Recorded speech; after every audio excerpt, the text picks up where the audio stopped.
This is Moments of the Movement, Civil Rights and Change in America. I'm Lonnie Bunch, founding director of the Smithsonian's National Museum of African American History and Culture.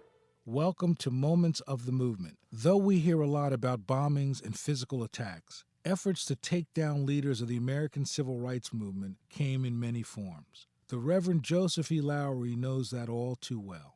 He, along with Fred Shuttlesworth, Ralph Abernathy, and Solomon Say, was a defendant in the New York Times versus Sullivan. Though known widely as a case that defended liberty of the press, L.B. Sullivan, the Montgomery Police Commissioner, also sued Lowery and Company for defamation over the advertisement, "Heed Their Rising Voices." The full-page ad detailed ways in which authorities in the South terrorize nonviolent protesters. Here, Reverend Lowery talks about the case as it was argued before the Supreme Court and the unexpected fallout as a result.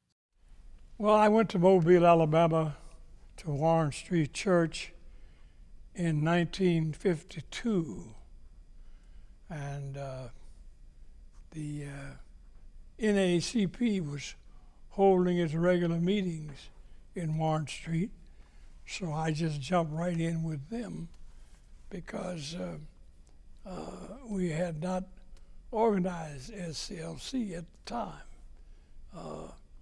SCLC came into being in the latter part of the 50s, following the Montgomery boycott. But the NAACP was active, and as I said, they met in Warren Street Church, usually on Sunday afternoon. And so I had already been active in the NAACP in earlier years, and so it was just a natural for me to join with them. And we engaged in voter registration and in educational activities designed to help African Americans understand our predicament and how it was incumbent upon us to find a way out. And it was an interesting journey. The NAACP was headed by a man named John LaFleur, who was active in Mobile. And until my arrival, I don't guess John had any competition for activism in the city. He and I became friends, and then later the friendship experienced a meltdown as we sort of went our separate ways in terms of activism. John was a typical NAACP and a great person, but his forte and probably the maximus of his activism was filing suits and writing up complaints and protests against what happened. But Mobile was an interesting town. It was racist, but not the same toxic racism that you found in Birmingham and Montgomery.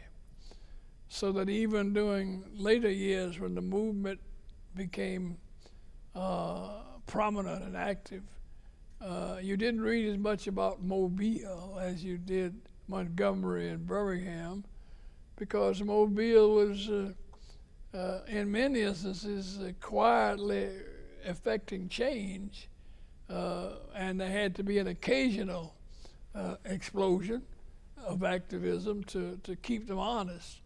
But Mobile had some interesting leadership. A guy named Joe Langan, who was a Roman Catholic, was a city commissioner. And he was a man with a warm heart and did not have the cold and icy stare of the heart toward the black community. And so in many instances, we were able to achieve change without the disruption of the community that we had to have later to achieve even more drastic change. But Mobile was sort of like a little New Orleans. As a matter of fact, the people in Mobile claim that the Mardi Gras was initiated in Mobile, not New Orleans. I never bothered to research that to decide where it come down. But Mobile, the Roman Catholic influence did not lend itself to activism in terms of change, social change, so that resolutions and lawsuits and that sort of thing, the main focus of the civil rights movement. And as the years progressed, activism progressed, and we moved away from just resolutions and statements and so forth to activism. I lived in Mobile. My home was in Huntsville, and I had inherited, my sister and I, some property from my father in Huntsville. And so we told our attorney, for God's sake, don't mention Huntsville, because we don't want them to be awakened to the possibility that they might take our property in Huntsville, as they did Abernathy. They took farmland from Abernathy, Marengo County. So the lawyers agreed they did not mention Huntsville. So when I got on the stand in Montgomery, they first asked me, where do you live? I said, 306 North Warren, Mobile. And where were you born? And I almost fainted because we had already agreed, but the lawyer forgot. He was following his routine questioning. And I guess my answer should have been Huntsville, but the Lord spoke to me. And my answer was Madison, because Huntsville was in Madison County. And there was a little town in Madison County named Madison, but I didn't say, I just said Madison. And so they never discovered the property that we had, which they would have seized as they did Abernathy in Marengo County, because they found out about his land. But that was an interesting suit when it was argued before the Supreme Court. One of the justices was Jewish, and the little lawyer, Nachman, who was representing the city of Montgomery, persecuting us.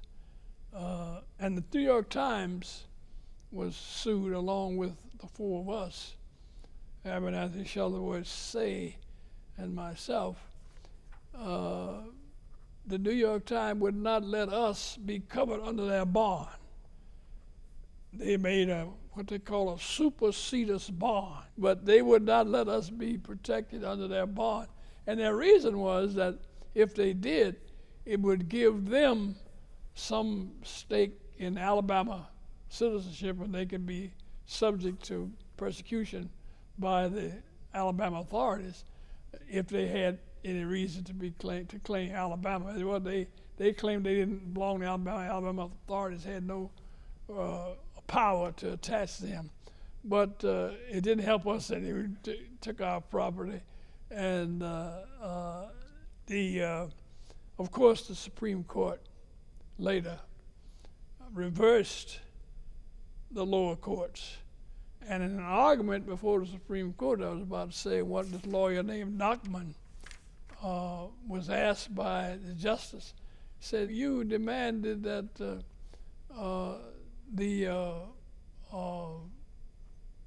defendants produce their property, and you kept. Sammy Davis had just married, I think her name was Mae Britt, a blue-eyed blonde, and the white folks in Alabama were very displeased with that. And Sammy Davis was on the list of citizens that sponsored the ad that gave them the right to sue in the first place. And when Nachman was making his summary to the jury, he said, you ministers were sitting there with an air of injured innocence. You were proud to be on the stand with Reinhold Niebuhr and Sammy Davis Jr.